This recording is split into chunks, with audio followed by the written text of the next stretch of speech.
Welcome back to the Dallas Prospect. It is game one of the 2024 NBA Finals with your Dallas Mavericks on the road. Man, I can't tell you how much I love saying that. Like, we've been here. If you've been with this channel for a while, we've been here through all these years where we might have had some promise, we might have had some intrigue, but now we got a squad. And I'm not going to say we're the favorites because obviously we're not. We're the underdogs, but we've been the underdogs in every round. And Boston, even though they got just one championship in the last 34 years, try as they might, they're not the underdogs. They like to think that they are. They like to think it's Boston versus the world. But at the end of the day, they are the most decorated franchise in NBA history. That is irrefutable. So when you look at everything here and you try to assess this landscape as we head into the finals tonight, you have the Boston super team, who frankly doesn't even need Jason Tatum to be a top tier team. And then you have the Dallas Mavericks, a team who nobody was really talking about in January. They were fun with Luka and Kyrie, but it wasn't until the trade deadline moves that this team solidified. This team went from intrigue and amusement essentially to, oh shit, this is like a really well-constructed roster with a high ceiling. And it's because you put the right pieces in place.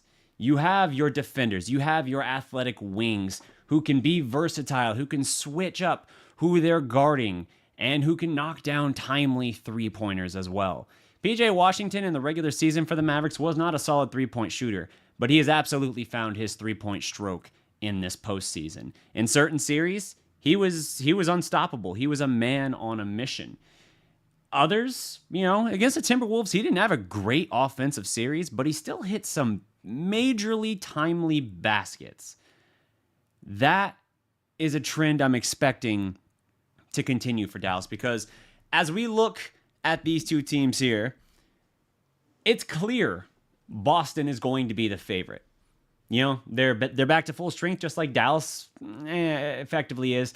Dallas is operating now with, last I saw, Omax Prosper is questionable for the game. His status has been upgraded. They're, in a sense, everybody is available. But Luka said, even with the week of rest, it's not like the knee is better, but more importantly, the knee is not worse. And with what we saw last round from him, his measure of better, or his measure of current ability, is more than good enough. It's better than 90% of the league. It's the first round he looked largely like Luka. There was really only the one game, I think it was game 2, which they still won, and he still hit the dagger over Gobert, that he looked a little bit bothered and man, this is something to keep an eye on. But as you try to assess this series, the main trends to watch here, and I think Mark Followell for the Mavericks, the voice of the Mavericks TV commentary, really, really had it best with his breakdown. It's like, Boston is a tremendous rebounding team. Dallas, that has been one of their greatest strengths. Their adjustment post-deadline to where they've gone in the postseason, they've been phenomenal, particularly at getting the offensive boards, generating those second opportunities, because, they're lethal offensively. You got Luka and Kyrie, of course you're going to be lethal. And then you got guys who can hit timely shots. Derrick Jones Jr., PJ Washington, they've both had stretches in this postseason where they've been nails from the corner. You give them those three-point looks, they're going to knock them down. But here's something to consider. Boston does a phenomenal job on the defensive glass. They don't give up a lot of these rebounds. So Dallas, it's like one of their greatest strengths. I think they were second in the playoffs in terms of offensive rebound rate. And Boston, I think, is the best in terms of defensive rebounding rate. So that's something to keep an eye on. That is one of the biggest strengths for Dallas. It's not even like Dallas has blown other teams away on the glass in the postseason.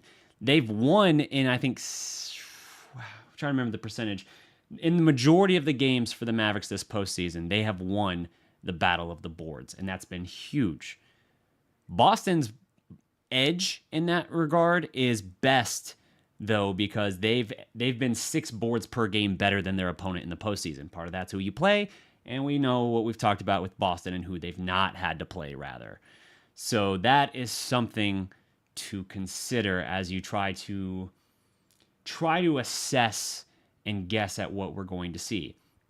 It's also going to come down to crunch time in that execution. Now, Boston did perform beautifully in terms of closing it out, even though you could say, like, with the caliber of opponent you're facing, we talked about this particularly last round with Indiana, why are you in that situation with them?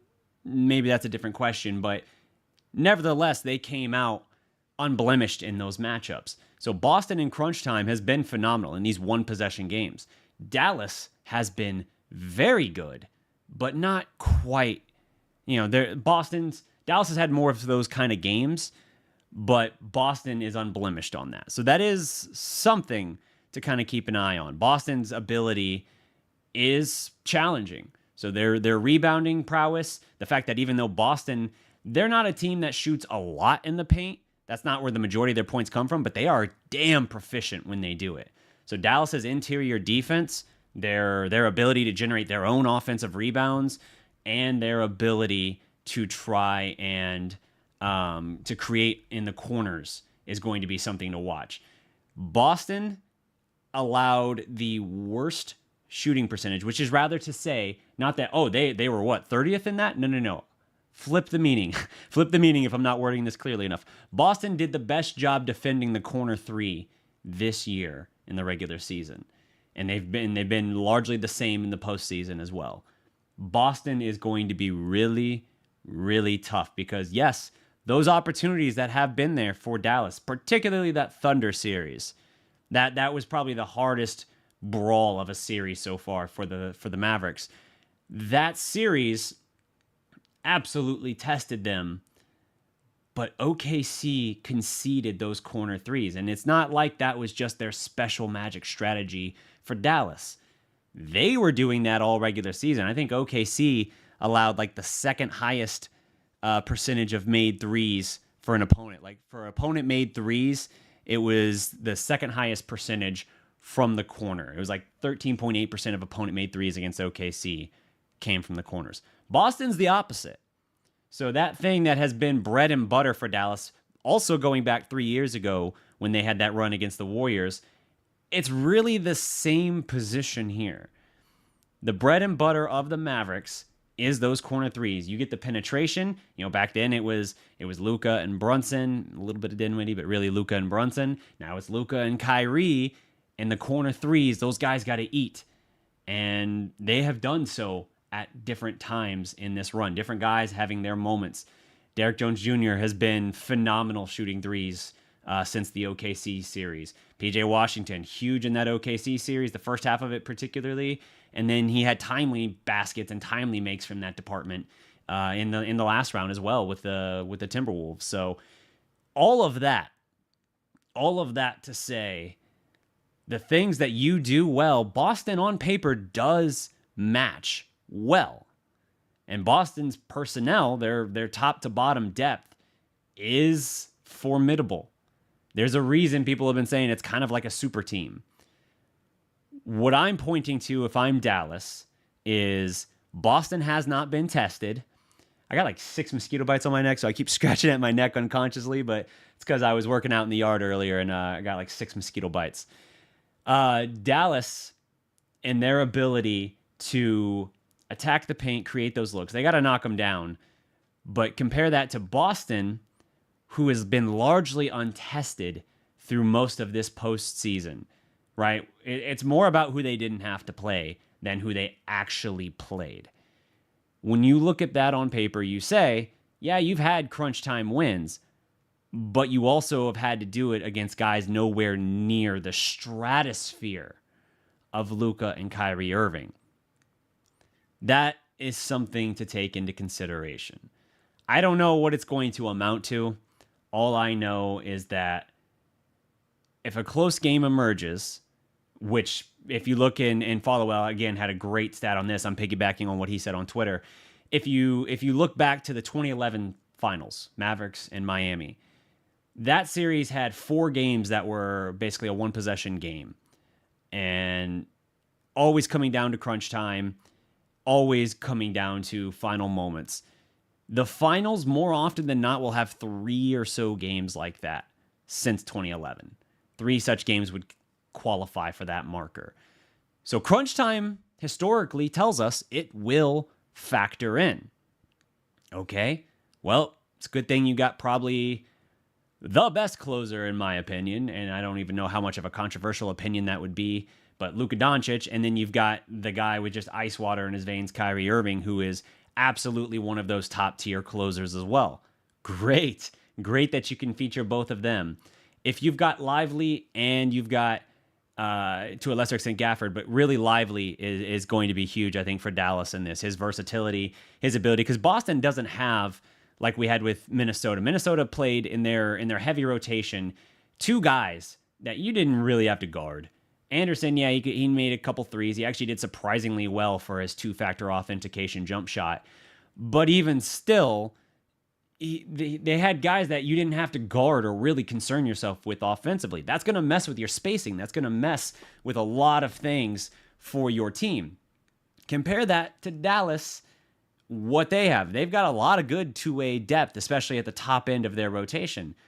Okay, but then you look at Boston, and there's almost nobody who fails to qualify for that distinction. These are all guys that can go both ways here. So that is something to really, really keep an eye on. Offensive glass, can you get it? Can you score in the paint? Can you minimize what Boston is able to do? Because they've been great. Jaylen Brown in particular has been a machine in the paint this postseason. I think he's shooting like 63, 64%. I read in points in the paint in terms of his field goal percentage, just phenomenal. That's going to be something you have to contend with. That's why a Derek Lively is vital. Yes, Gafford is a great shot blocker. In fact, Gafford's a better shot blocker than Lively. But Lively is better at altering shots. He has more of the natural gift and the athleticism, the quick bounce, the length, the range. Because Lively's 7'1", Gafford's 6'10", and Lively's got like what, a 7'4" wingspan. So he's bigger than he even looks. And you add all that in to say like, yeah, his ability to get at shots and bother shots, it might not always produce blocks, but he's creating chaos that Gafford isn't necessarily able to at the same level. And then on top of that, he's got the foot speed and agility to move horizontally and be at least solid. Doesn't have to be great, but can at least be pretty solid if he has to guard at the perimeter. And you're going to kind of get that here. It's interesting because Boston's offense, to some extent, it feels like they're trying to do with their 1-2 punch what kind of Dallas does with Luka and Kyrie, but I don't know that it works as well. The difference is their top to bottom depth is better. It is. I'm not taking anything away from this Dallas team. This Dallas team is absolutely capable of winning this thing. But they're going to be the underdog. And I think that that's frankly where they should be. I think that is the correct way to look at it. But that shouldn't scare you. You've been the underdog every series. In fact, in Luka Doncic's entire NBA career, every postseason series he's had, he's been the underdog. Maybe a small percentage favored him in this first round this year against the Clippers just because of the Kawhi uncertainty. But man, I'm telling you, you look at like what the media and what their projections are, what they anticipate happening. Nobody was taking Dallas even before that. They might have said like, "Oh, it's going to be more interesting now." But I'm telling you, man, Dallas has been looked down on and overlooked every step of the way this postseason. And it's not even just this postseason. It's all of Luka's NBA career. They don't want to give the dude his credit. They begrudgingly have done so now just because they got to promote the NBA Finals and talk about it, and Dallas hasn't given them any alternative. But whether or not they're going to be able to overcome all of this with Boston is going to be a fascinating question. They basically got 2 weeks of basketball ahead of them where they got to play just incredible. But here's the thing. I think they're up to the task. Like, I look at this team and I say, like, where is their real weakness? There's nothing that's a glaring weakness with it. Maybe you could say, like, we wish we had another sharpshooter off the bench. We got 3-and-D options, but PJ and Derek, while they're solid they've been solid in terms of timely makes and things like that, Dallas doesn't have a true lights out option off the bench. Maybe you could look at that, but I would still say top to bottom, you got a lot of guys that are capable of hitting a shot. Maybe you spread that responsibility around a little bit, plus Luka and Kai just having to be Luka and Kai, and that's able to overcome it. Maybe. But you got that, and you just have a force of nature that can't be rivaled right now. Luka Doncic is leading the playoffs in points, rebounds, assists, steals, and three-pointers made. He is the postseason leader for all of those things. But wait a minute, I thought Luka was garbage in the first 2 rounds. I thought SGA really outplayed Luka. I thought that Harden basically went toe-to-toe with Luka, and it was just because of Kai that they advanced. Don't get me wrong, Luka's, by his standards, was down bad in those first 2 rounds. But when you look at the overall body of work, Luka's there, man. Luka's there, and he's that dude standing on business. Boston, yeah, I understand. They've lost, 1 game this whole way so far. They haven't had to play anybody because they caught the Heat missing several key players. They caught the Knicks missing several key players or losing them during the series. They caught freaking Indiana missing key players at a big moment. Like, all of these matchups for them. Did I say Indiana? Or did I say New York? Sorry. They had Cleveland. All of these matchups for them, just missing any real star power the other side of the equation, and it just made it a cakewalk for Boston. You could say a super team has never been this untested going into the finals. Like, I know there was that year in 2001, the Lakers swept everything until they got to the finals, lost game 1 of the finals against AI, and then rattled off the next 4. Yeah, I get that. But that was different. That wasn't a team that was untested. That was a team that just, like a freight train, ran over everybody.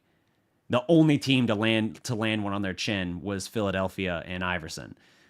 That is different than what we're seeing here. Boston has had to go through some of the mud here with these teams that were still lacking these guys. That's not to say that I don't think Boston is a legitimate team.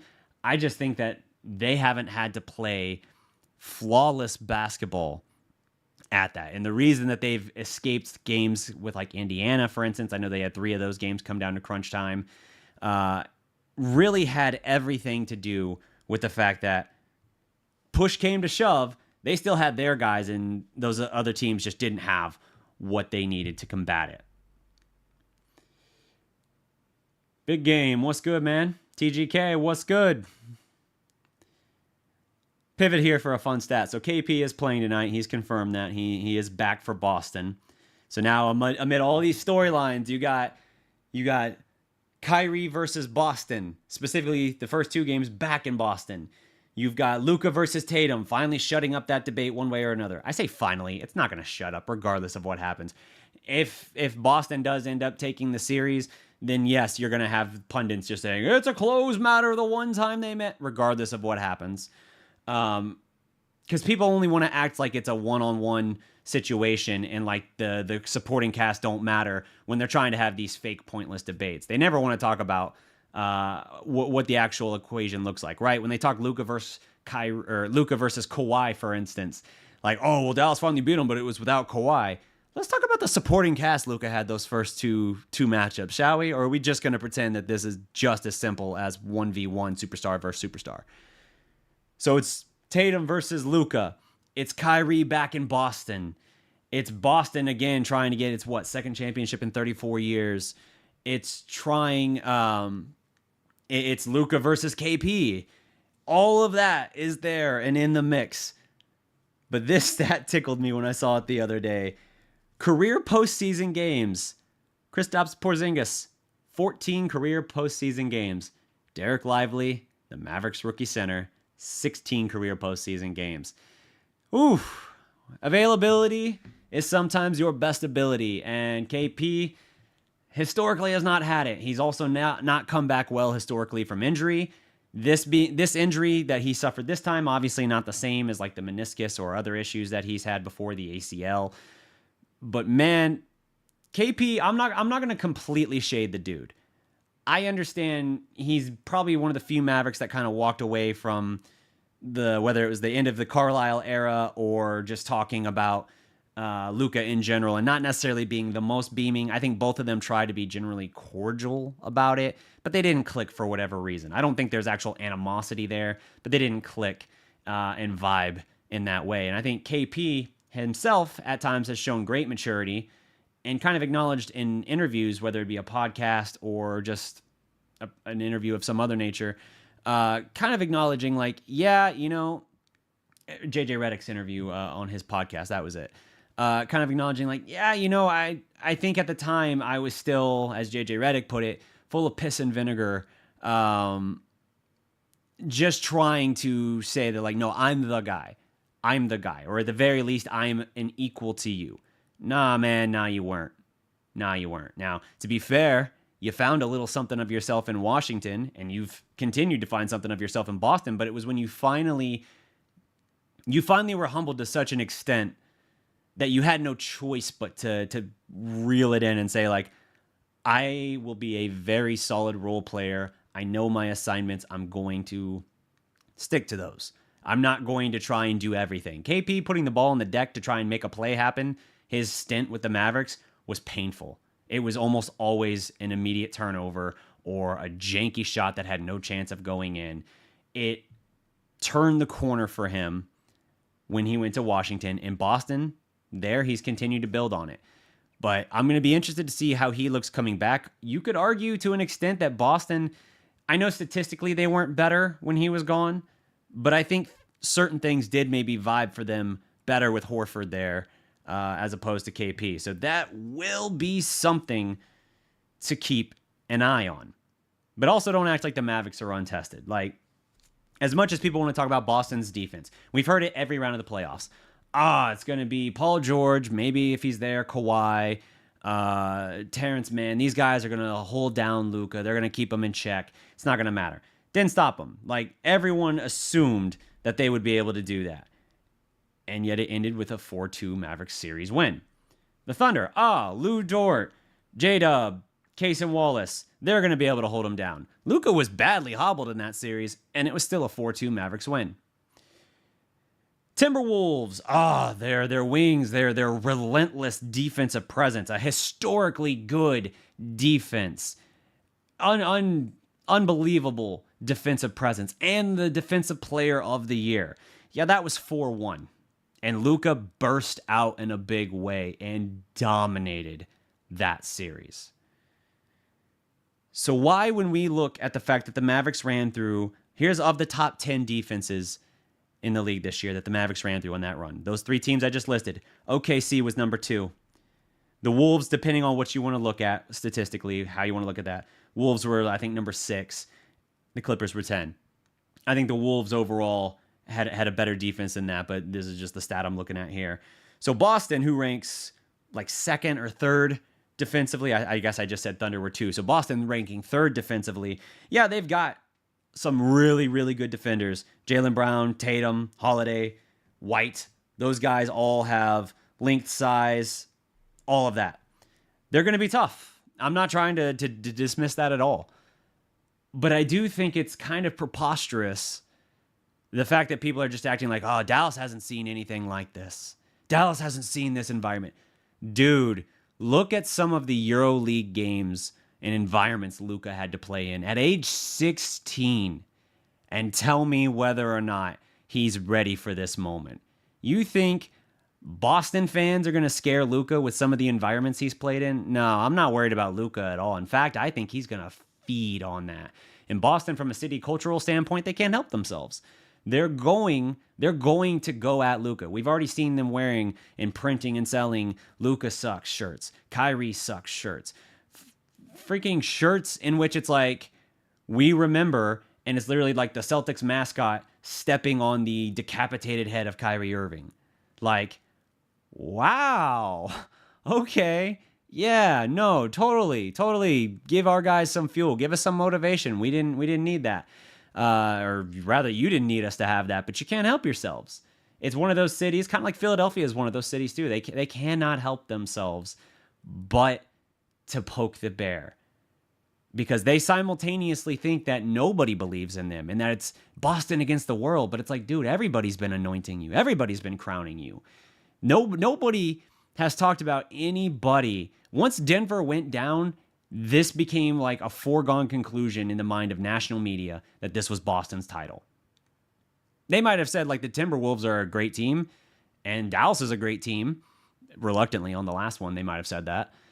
But they weren't ready to give credit. They weren't ready to say like, oh, this could really threaten Boston. Like, nah, they in their minds already have drafted up their notes that they're going to rattle off as they present a trophy.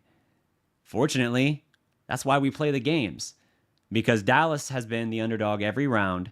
They have shut up the discourse every single round. And they've just shown up. And they've played and they've fought. That's all you can ask for your team. I remember another time when a European star seeking his first championship went up against a super team and nobody gave him a chance. That was 2011. I remember. I think a lot of us do. I'm not saying it's apples to apples, but I'm also saying I remember the last time Dallas had to go through a 64-18 team and what that looked like. That was Luka steamrolling the Suns in Game 7 on their home floor to the extent that their franchise had to release a public statement to their fan base apologizing. That is all things I remember very well.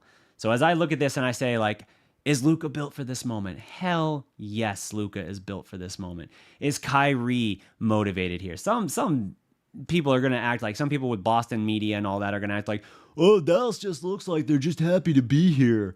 That was kind of Boston a couple years ago against the Warriors. But now, no, I think they're ready to seal the deal and make a... Bro, if you think Luka Doncic is just happy to be there, if you think Kyrie Irving is just happy to be back in the finals after 7 years, you are out of your damn mind and you're not listening.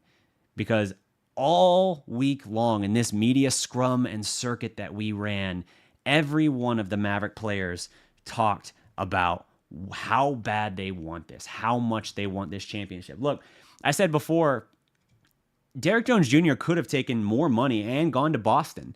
The reason he chose Dallas is because it was an opportunity to prove himself, to earn that next contract, that bigger contract. Because if you look at like his stops over the course of the career, if he wanted to just stay in Chicago, he could have taken, I think he had a player option. He could have taken that deal, made more money, and stayed put on a team that was going nowhere. And Chicago wanted him.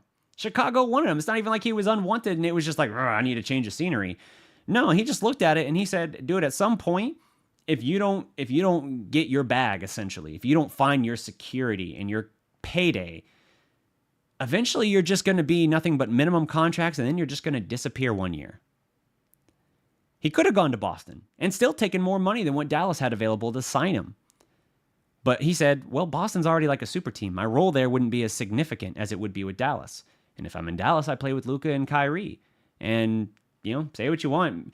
As critical as Maverick fans we have all been, I have been, of Jason Kidd, his name still commands a lot of respect around the league. The fact that guys like LeBron are firmly in his corner, I think says a lot. And so they looked at that. Guys like Derrick Jones Jr. looked at that and were like, more of an opportunity. Maybe if I go to Boston, I win a championship. Cool, man.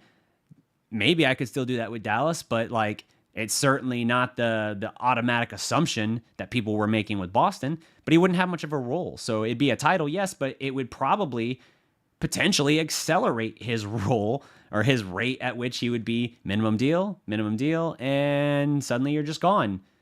Because now you've gotten a little bit long in the tooth by NBA standards for role players, and there's not as much of a place for you.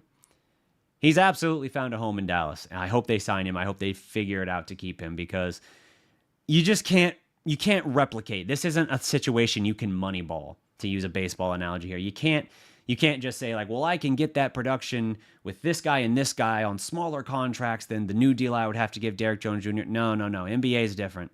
NBA is different. I'm not saying it's impossible, but it's much, much harder to do.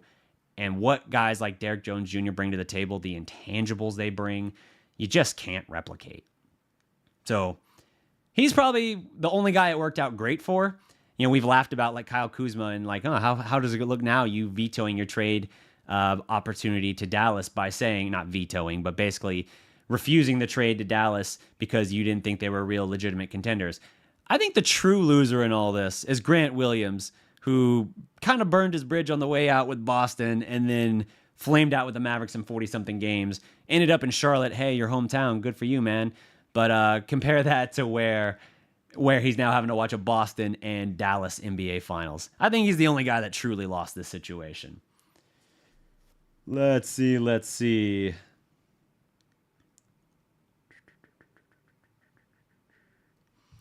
me check some of the comments here. Marco, why are the know-it-alls like Stephen A. Smith and those fighting against racism? They can't admit that Luka is among the best ever to play in the NBA, but Americans are better. It is normal. I think that's a little bit of, maybe it's a little bit of a cultural thing as well with that. Like, there's very much this propagandized idealism here in the U.S. of like American exceptionalism or supremacy or whatever. And so they have that sort of mentality, and they don't like the idea that like, oh, European players are coming over and they're the one. Great, now they're all winning MVPs or whatever. You know, like Dirk was the first Euro to win an MVP, if I'm not mistaken. So that's how fast this changed. Dirk in 2007 was the first Euro, and then now you look at the recent history of the award, and it's overwhelmingly going to non-American born players. But they're still kind of clinging to something, and that's the idea of like, well, those guys might be the better individual ones, but they're not going to, oh, okay, well, Jokic won it, so we'll treat him almost like we'll exclude him from that kind of discourse, and we'll go this other direction. It's just kind of ways like this in which they've structured it. It's all bullshit. Like, again, having had Dirk as our superstar before, the amount of disrespect and dismissal that Dirk faced his entire career, literally until Game 6 of the 2011 finals, is just incredible. I think it was around the West Finals against OKC that year that he finally started getting some flowers, but the real narrative didn't change until Game 6 of the finals. And ironically, that was his worst game of the playoffs in terms of his shooting percentage and everything. I think he was one of his first 12. But even then, like in the years that followed, because he hung around so long, people tried to kind of flip that narrative again as if that was like treating it like it was the bubble title or like the Mickey Mouse title, like they sometimes call it, like as if it somehow was an asterisk, like, oh, is this the worst champion in history? No, bitch, it's probably the best champion you've had in recent history. Like when you look at the road they had to take, the number of already established MVPs and future MVPs they had to run through, all while just having one superstar and no all-star teammates. That was the last true champion before the super team era just completely wiped it out. Now, we've kind of wrestled it back a little bit since then, but nevertheless, man, it's amazing the way that they want to run their narratives and dismiss certain guys for nothing other than their own agendas. TGK says, the fact they think Luka is happy to be there is just insane. Luka is a sicko. Oh, 100%. Absolute sicko. Luka, if you let Luka, this is a warning to the league. If you let Luka fuck around and win a title here, he might just go off and try to win the next 4, 5, 6. Obviously, I'm not betting on him winning 4, 5, 6, but like, Luka's one of those guys, as much as people talk about, like, one of the things talked about this week was like, Kobe Bryant was really a mentor to Kyrie Irving, and Kyrie said, like, dude, I still think about Kobe every single day. Like, it, more or less the implication being, like, it kind of fucks me up with him not here. Like, what he meant, not just as a player, but as a mentor, his guide or his view to life and everything, his approach to things, that's invaluable. And, yeah, Kyrie's got that Mamba mentality to him. People don't like to acknowledge it, but Luka's kind of... People are talking now about Luka and the trash talk, not just the complaining, but the trash talk. And the fact that he'll go at fans and he'll find any reason to put a chip on his shoulder. And if you're a home player in this case, if you're a Boston player and you see a fan really getting at it with Luka Doncic, you might be kind of going over that fan yourself and saying like, "Shit your ass down. What are you doing? Don't poke the bear. I gotta guard this man. I gotta try and do something here. Like, don't write a check my ass can't cash." That's what you're trying to look at here. That's Mamba shit, dude. Luka's like a white Mamba at this point. Like, you got two Mamba mentality guys on this Mavericks team, and that's a big part of why they're there. It's the best offensive backcourt by any number of measures you want to take at it. I know there's always going to be room for discourse, and you can always try and find niches where you can say there's a disagreement there. The fact that people try to say like, no, even for offensive backcourt, we're going with Steph and Klay. Bro, Klay Thompson never had to take more than 3 dribbles in his life. Klay Thompson had entire games where he could drop 30 and he dribbled the ball 3 times. He was catch and shoot. A great defender, a great 3-point shooter. He's the reason OKC didn't win in 2016 because he, in that game 6, had like 8 threes or whatever. Even still, man, you're in a situation where you have the best offensive backcourt arguably in NBA history. You have a team that's well built with a game that travels, built around rebounding, around defensive toughness, versatility, effort, and heart. And Boston, they haven't had as much hard wear on the tires as the Mavericks had this postseason. I don't care if the Mavericks only played like 3 more games than Boston did. The fact of the matter remains, who Boston had to go against, the caliber of opponent they had to go against is nowhere near the same. And assuming Dallas isn't just largely out of gas, which is possible. If you watched the NHL playoffs at all, I think the Stars were better than the Oilers. I know they lost 3 straight to wind out their season. They were on the verge of going up 3-1, up 2-0 in Game 5. And then it just all went away from them. And it just had to do with, like, they had a brutal run in terms of they had to go through, like, the last 2 champions, NHL champions in the 2 first rounds. And then they got to that game against that series against another great team. And all of a sudden, it was just like, oh, we're out of gas. The body is willing, or the heart is willing, the mind is willing, but the body doesn't have what it needs to compete at that level anymore. Unless something like that is happening right now, I don't see this Dallas team quitting. They are built to win games in the mid 90s, the low to mid 90s. They're built to win these games because their defensive interior, their rim protection, their rebounding, all incredible, all top tier. The 3-point shooting could bite you. If Boston is really hitting from outside and Dallas is struggling to hit, then yeah, that could outweigh you. But like, which game was it against Minnesota? Game 1. Game 1 against Minnesota, they were a plus 36 from 3. Dallas's shooters couldn't buy a bucket. They were 24% from 3 as a team? Atrocious. And yet Dallas won that game by 5. Like, incredible. Because they're built to travel. By the way, Dallas is better on the road this postseason than they are at home. Their only 2 losses on the road came in Game 1 of the first 2 series. I don't know what's going to happen with this series. I don't know what's going to happen tonight. I am going to enjoy this ride, and I am not going to bet against the Mavericks. That's the main thing I come back to. As I look through all this, I can find a lot of reasons why, and a lot of it feels like it's coming down to, dude, Boston looks legit on this front. When you look at the stats, when you look at how they stack up, this, and this, ooh, these are all things to watch because they can be concerning, and they seemingly favor Boston. But damn it, man, I can't go against this Mavericks team. There's something with the vibe. There's something with the energy, with the actual. This is not smoke and mirrors. This is not 2022 or whatever for the Mavericks. There is something legitimate here, and something that I think could be one of those teams we look back on for some time and just say, like, dude, that was a special team.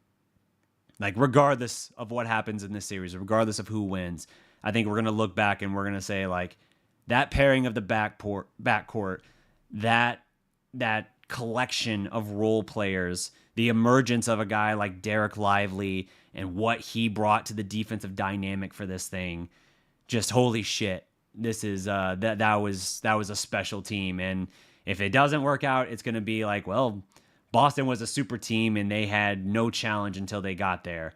So we'll see. Let's see here. I want to run through some more. Does Tatum send the text tonight? That's a great reference.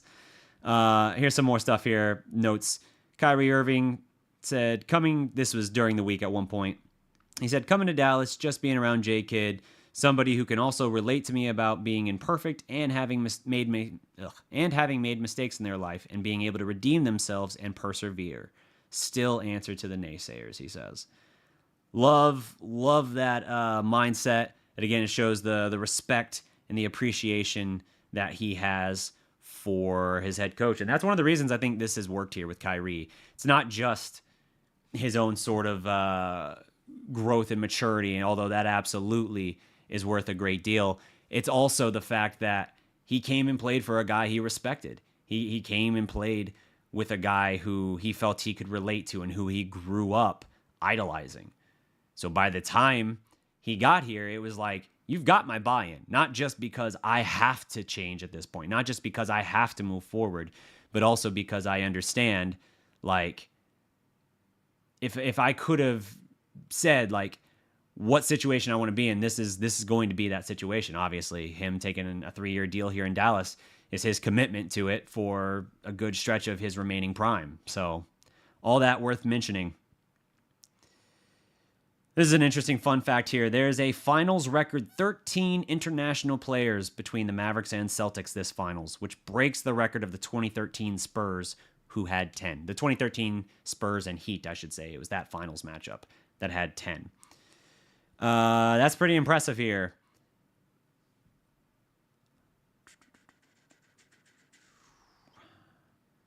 Trying to see if there's any other notes I want to mention here. Here's some more in-depth talking about clutch time here.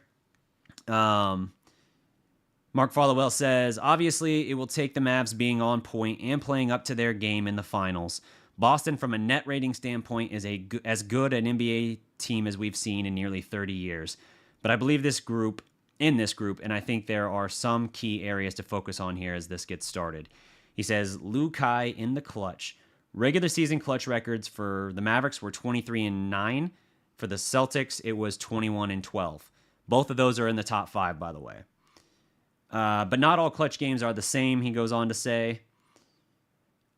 The NBA broadly defines this as a game within 5 points in the last 5 minutes. But over the years, he says he's seen plenty of other official clutch games that barely check the box. He's talking about games that are within 3 points in the last 2 minutes, a one-possession game essentially, are much more telling. In the regular season of those games, Dallas was a league best 18-7, and they've been 5-3 in the postseason. Boston went 13-12 in those games in the regular season, and they are 3-0 in the postseason, as I said earlier, but all 3 of those came last round against Indiana. Field goal percentage and 3-point percentage for Dallas in those situations, in that clutch situation, was 55.8% from the field and 50% from 3 in the regular season. In the postseason, it's been 45.5% from the field and 50% in the postseason. Compare that to Boston, 39.7% from the field and 37% in the regular season. And then in the playoffs, 29.7% and 37.5%. What that tells me, again, small sample size here, easily could be proven wrong because we've only had one opponent to really measure this with. But Boston in crunch time, their efficiency has gone down. In the regular season, their win-loss record speaks for itself. It's almost as good as the Mavericks, or it's at least in the same, general ballpark. But once you narrow that scope a little bit from the within 5 points with 5 minutes left to, hey, within 3 minutes left, a one-possession game, or within 2 minutes left, a one-possession game, 3 points or less. Once you narrow the scope a little bit to almost like the super clutch, all of a sudden, Boston's efficiency drops off. Their record drops off. All of a sudden, they're barely 500. And Dallas, granted, in this narrow vein here, Dallas was 18-7. So Dallas was excellent in that. And even though they've not been perfect in the postseason, 5-3, they've still been right there. The clutch is where it's going to come down. And what we've seen overwhelmingly, how many games this postseason have we felt like Dallas just faded in the stretch? Two? I'm asking. Game 4 against Minnesota, you finally had Cat and Ant outperform them, Luka and Kai. And then you could say the 31-point comeback game 4 against the Clippers. They actually took the lead at 102-101, I believe. And then it was 3 straight James Harden floaters. And the Clippers got away with the win in that one. Is that where we look? And is that how we define this? Like, that's the fascinating thing to me. And again, those are 2 of those losses in that very ultra narrow scope. So 2 of the 3 just got explained right there. I'm going to be very, very interested to see how Dallas closes here. But it's interesting to me to see that Boston's efficiency has dropped off in that crunch time. Granted, postseason, you really only got one team to draw a sample size from. You can't make a broader narrative. And that is a little bit concerning to me for that. So earlier I was saying since 2011, I think it's like 3 games per finals that come down to fitting that criteria. Looking back at Followell's notes here that I kind of drew from, he says it's actually 2. And what I was thinking of was that there was 4 of those games in the 2011 finals. So if you got 2 games per finals that fit that criteria, a single possession game with under 2 minutes to play. Okay, that's 2 critical games, half of your wins you would need. You got Luka and you got Kai, and you got Dallas, who generally outperform most everybody in those closing situations. It's all going to come down to what kind of penetration are you able to get and what kind of kick out are you going to be able to get? Because if Boston is going to be as good as they have been in the regular season, taking away that corner 3 or limiting it rather, I'll be curious to see how Dallas counterpunches. And the specifics on the rebounding, the Mavericks out-rebounded. They post-trade, they were getting out-rebounded by 4 per game. And after the trade, they were 1.3 better. And that's the final 30 games. In the playoffs, they've been 2.5 boards better per game than their opponent. Boston, meanwhile, let me go one more beat with that. Go even deeper into that. In the playoffs, they've won the rebounding battle in 11 out of 17 games, and they went 9-2 in those games. So they win the rebounding battle overwhelmingly. They usually win the game. Boston, meanwhile, was a +3 on the boards across the regular season, but have been a +6 in the postseason. So that is going to be a very important thing to keep an eye on. The Mavericks' ability to extend their possessions with offensive rebounding, whether we're talking Lively, whether we're talking Derrick Jones Jr., PJ Washington, Luka, whoever. Even Kai has gotten in there on huge offensive rebounds at times. Something to keep an eye on. But the Celtics, Dallas is 4th in offensive rebounding percentage and second chance points in this postseason. But the Celtics are the 2nd best defensive rebounding percentage team and allow the 2nd fewest second chance points. So something's got to give. Something's going to have to give one way or the other. And that is something to wonder about. This is the immovable object and the irresistible force clashing on several statistical fronts here, where we're looking at it and saying like, well, this says this team should win, but this would kind of seem to counteract that perhaps and says this team should win. Somebody's strength is going to give way. One of those rocks is going to break when you hit it hard enough. The question is going to be who, and then what team can adapt to that.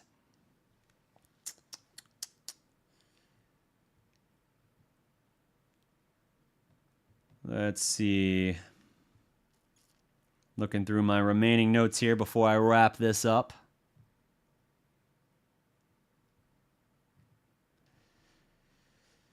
I think I hit on basically everything I was wanting to here. So if we boil this down to gut feelings here, I see some of you have already been telling me in the comments your predictions. I've seen, well, there's Lena saying Mavs in 5. I saw Rele in here. What's good, man? Saying Mavs in 6. I see a Mavs in 4. That's good to see. And I do see a Celtic fan in here. So, hey, they do find their way into other spaces. My gut feeling on this is still going to be Mavericks in 7. And the reason for that is because I do think that Boston is going to extend Dallas's defense as thin as it's been yet. Because OKC was probably the most complete team Dallas had to face, but OKC didn't have a true big man to anchor the middle. Chet is a freak of nature and a wonder. I think he's going to be great for many, many years. But Chet Holmgren, even though he'll get his blocks and whatnot, he's not going to man the paint in a way like Lively does. He's not going to like shut it down for them. And that's, again, why for them, it's like, why at the deadline did you not get a true center in there to play with him? Would have been wild. Would have been crazy how good that team could have been. But looking at this from the Mavericks perspective, it's like, if you're able to stay healthy, and if you're able to just show that you were forged in fire, more resilient and more battle-tested than Boston, able to go through this just incredible adversity and have them be the ones to blink first instead of you, then maybe you can get this done earlier. But when I look at Boston's team and see the depth of two-way players, the number of guys who can just be able to take over a game and control a game, I do think this is going to take absolutely special Luka and Kyrie. Like, we almost need 2 incredible games out of Luka that you get wins in, an incredible game out of Kai, and then maybe another game that's 1 or 2 role players playing just out of their mind, right? We need almost like a PJ Washington 27-point game or a Derek Jones Jr. 21-point game. Pair that with a Lively 20-rebound game or some just insane thing like that for you to kind of overcome that. Now, I'm not going to say like that's the only way you win. I'm saying like for you to overcome that and get it done earlier, in my opinion. When we were previewing the Western Conference Finals on this channel, Annie and I, it's funny because we started off the stream saying like, honestly, I kind of thought Denver would have been maybe the slightly more favorable matchup. I don't know how I feel about Minnesota. But as the show went on and we talked through it, we were kind of like, maybe I was wrong. Maybe Minnesota doesn't seem so scary. In fact, maybe we're in a good position here. Maybe they're the ones who have no answer for us. And then it played out that way. So that's how I went from initially last round thinking Mavericks in 7 to, oh man, we should have beaten them. We should have swept their ass. Like, we should have handled our business. And we did in 5, whatever. But like, that's what we were looking at. Here with Boston, I've not had that same movement. And I don't know if maybe there's just a little bit of it where I'm like, it's the finals. And it's another historic powerhouse. It's a 64-win team. Top 3 offensively and defensively. It's just hard to see steamrolling. I'm not going to say it can't happen, but it's hard to see that. What I can see happening is as things get late in the game, both in terms of actual games and figuratively speaking, talking more about the series as a whole, I can see Dallas just winning this battle of wills. Because none of these guys blink. Anthony Edwards absolutely put, Gafford on a poster in that game 4 against Minnesota. Now, Minnesota ended up getting that win. Or no, was that game 3? It might have been game 3. Might have been game 3. But point being, this poster play happened. Even the Mavericks home crowd went like, like gasped, like, oh shit. If you see the players there, you don't see anybody going like, oh, man, or like, ooh. No, there's like, okay, check in, let's go. Like, that's the sort of thing as I look at this team, and I'm just like, they don't blink. They don't. Gafford's gotten posterized at different times. Doesn't happen all the time. He's a great rim protector. But he's been posterized, and they just keep going. He'll go right at you the next time down the floor if you challenge him. And he'll make big plays. Gafford making, like, huge plays, like huge blocks, not just the alley-oop dunks, but, like, multiple times against Minnesota. Even in that Game 4 loss, he was making huge plays down the stretch where you're just like, dude.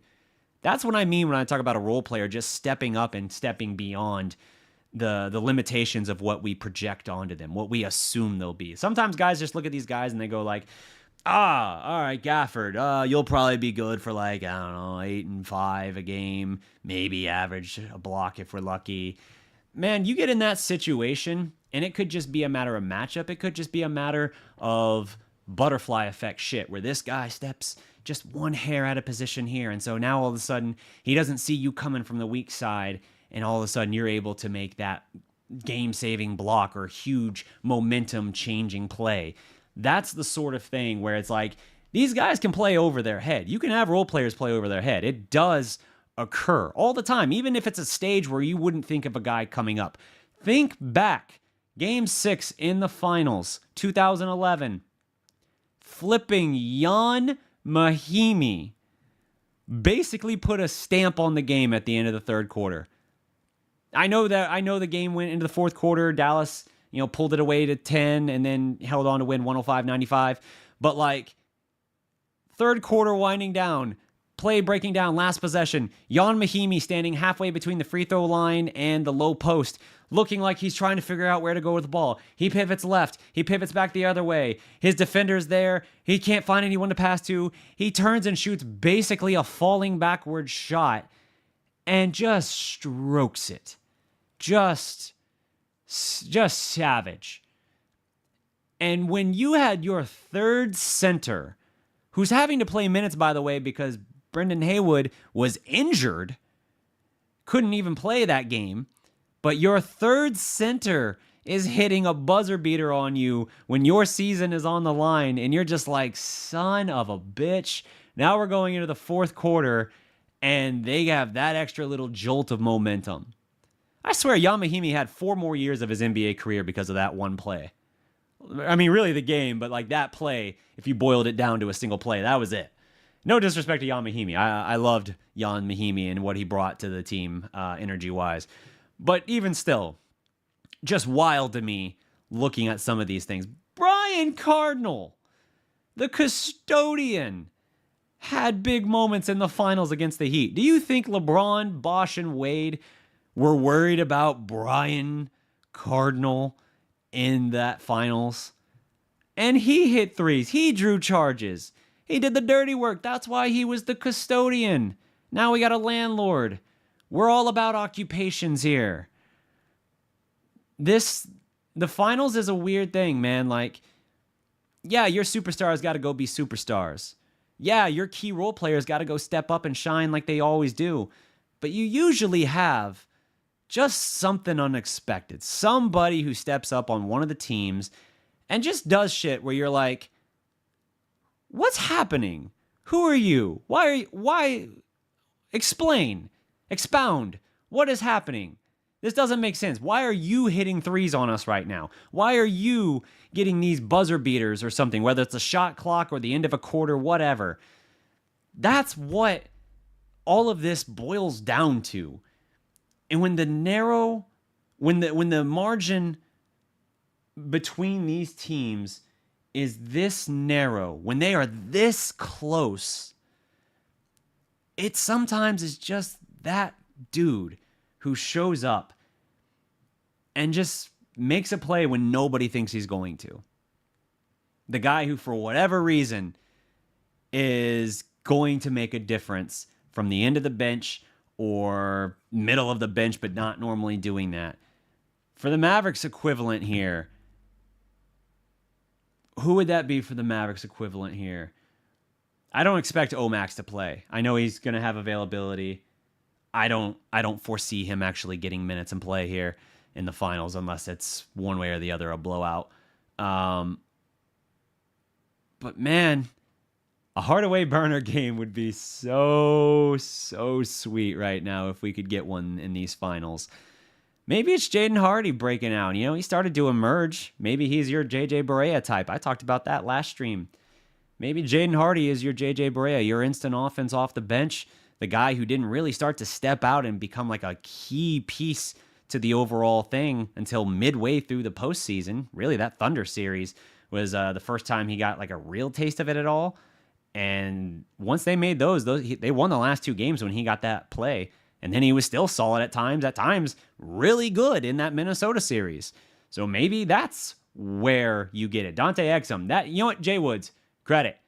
That would be a great equivalent to the point I'm making here. Because I do think that Hardy is going to be a key piece for Dallas.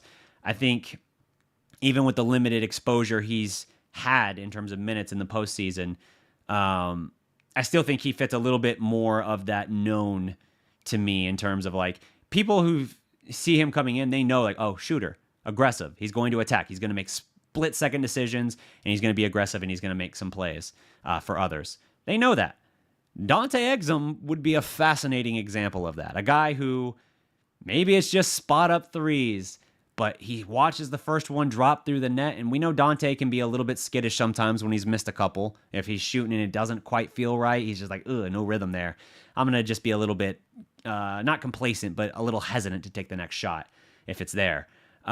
Maybe he watches that first one drop through the net, and then all of a sudden he knocks down another one, and then he gets a play off the dribble, and then he plays good defense on the other end and creates a turnover. It's just little things like that that can decide a finals. Because at the end of the day, I think these two teams are stunningly close. I think if you had this Mavericks team the entirety of the year, these two teams would be viewed as on the same level. And I think the only reason national media is still trying to downplay them and dismiss them is because they didn't have to go through Denver, because Denver got surprised and tripped up by Minnesota, and because Dallas made their move at the deadline at a time in which everybody had basically tuned the Mavericks out for a year and a half. To the point where they weren't even picking Dallas to make the playoffs even after the trade deadline. They're like, yeah, I think Dallas, Bleacher Report, I think Dallas is going to miss the playoffs again. We said they would last year when they traded for Kyrie. We were right. We're doubling down. All right, screw you. Shows what you know. This team is in the finals when some of these outlets didn't even have them making the playoffs. And because they want to look at it and they say like, oh, Dallas had like the second softest schedule the last 30 games of the season. So why are we really putting much weight on that? Okay, if you're trying to dismiss now a near 50-game sample size when you include postseason, good luck dismissing us.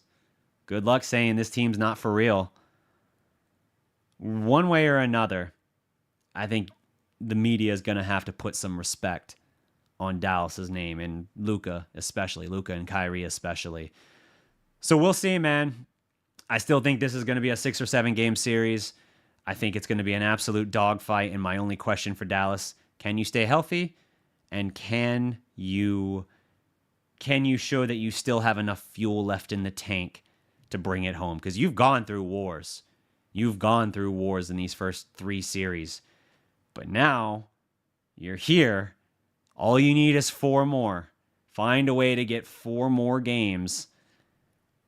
And then the rest is legendary, man. Like Dallas Prospect, from prospect to legend. Every legend was once a prospect. Not like these guys are prospects in a literal sense, but the idea remains the same. You want to be legendary, you go on a run like you're doing right now, but you close the deal. Nobody talks about the 2022 team as legendary. Nobody thinks of them in that immortality sort of way.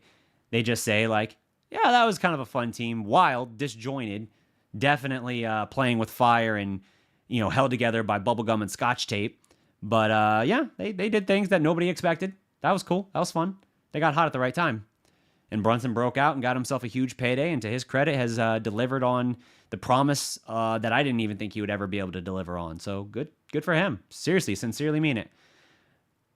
But when I look at this team, I'm like, this can be one of those teams. This can be one of those teams that people talk about for several years. Regardless of where the future takes them, this run, this team can do it. You want to be legendary? Go be legendary. Win 4 more games, however you do it. Whether it's 4 games, 5 games, 6 games, 7 games, find a way. You have every step of the way so far. But this is how you cement your place, your legacy in basketball immortality. So before I wrap this up here, I'll hit a couple more of these comments. I appreciate each and every one of you joining me here today. Let's see here. Steven Swaim says, that's a plus 750 bet right now, talking about Mavs in 6. Nice. Do you think squad depth will matter? Celtics look light to me, says Lawrence Deneau. Ooh, light? I don't know about light. I really think Boston's two-way ability up and down their roster is going to be a challenge for Dallas. Pound for pound, they might be better. There's a lot of games where Dallas's bench scoring is rather light, and that's even with Lively at times giving you double-digit points and a double-double off the bench and everything he brings. But I don't know. I think they got more depth than Dallas, and it's better balanced two-way in my opinion. Although Dallas, they've got guys who are playing out of their mind and playing more like true 3-and-D weapons. Again, PJ Washington shooting the ball better from 3 in the postseason than he ever has in a season of his career. Derrick Jones Jr. doing the same. Even Josh Green, though not on high volume, never on high volume, has done it as well. Shot the ball really well from 3 percentage-wise. So you look at all that and you really go, the only guy who's kind of dropped off and not really performed for us like we expected in the postseason is Dante Exum, which is why he would be, again, to Jay Wood's credit, a perfect example of a guy who just comes out of nowhere and you're like, what the hell, that guy? What has he done? I mean, don't get me wrong, in the regular season, he was a big part of the team's success. But in the postseason, he's just kind of been an afterthought. I had him as an X factor in the first round, and it never had a chance of being realized. So that would be a perfect example. Would love to see it. Orbital Hub agrees. Exum's late arrival would be the one. Yep. In Mavs time, Porzingis was made of glass. Now it's older. Okay, I'll give the man a chance. Yeah, I think that's fair. Again, I think KP has... He needs to be commended for how he's been able to accept his redefined role and find a good place for him. Credit to him. I thought he was just going to go languish in Washington where he could put up empty numbers on a team that never does anything. And to his credit, he was fortunate enough to find his way to Boston, and he's delivered. Kudos to him. Doesn't mean I'm any happier about how he admitted he quit on this team. Doesn't mean I'm any happier about the fact that he admits the reason him and Luka didn't work out is because he couldn't put his own ego aside, and that's why it was big that Kyrie was talking about that in the postseason this year in the Thunder series. Like, I understand coming into this part of my career that like he is the dude, and like I can step up and play that role when I need to. I've still got that in me, but this is Luka's team. I'm just going to try and be here and be a leader, be a mentor, be whatever I can be to help this thing overall. And he said like a lot of superstars struggle with that. They have that alpha mentality, and they don't know how to defer. You could even say that the 2011 Heat did not know how to defer between LeBron and Wade. Wade was still the top option on that Heat team, and he was phenomenal in the 2011 finals. LeBron deferred so much so, he played right into Dallas's hand, and that's why in like an elimination game or whatever, he had one game where he had like, it was a triple-double, but it was like 11, 10, or almost a triple-double. It was like 11, 10, and 7 in the finals against Dallas. That's wild. That's wild to look at and see that stat line for LeBron in the finals and be like, the hell? The Dallas did that to him? Like, yeah, because he was still deferring. They didn't figure it out until the next year that are like, okay, LeBron has to be the option and Wade will be the number 2. Wade finally stepped back, and that's why they were able to go win the next 2 titles. But I digress. Credit to KP, but it's worked out great for both parties, obviously. We're both here in the finals, and we're both better than we've ever been.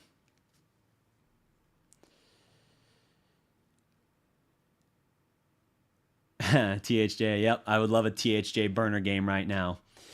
But that does it for my time. Thank you so much for watching, for joining me on this blessed day of the finals. The 2024 finals begin tonight. Dallas in Boston. I'm going to say in the prediction of tonight's game, I think Boston gets game 1. Kid's overall record in game 1, not great. Last round was the first time he got a game 1 in his Mavs coaching career. I think that Dallas is going to be going up against a different type of animal with more rest than they have. And I think Boston is going to come roaring out of the gates. And Dallas will keep it competitive, but Boston will pull away late.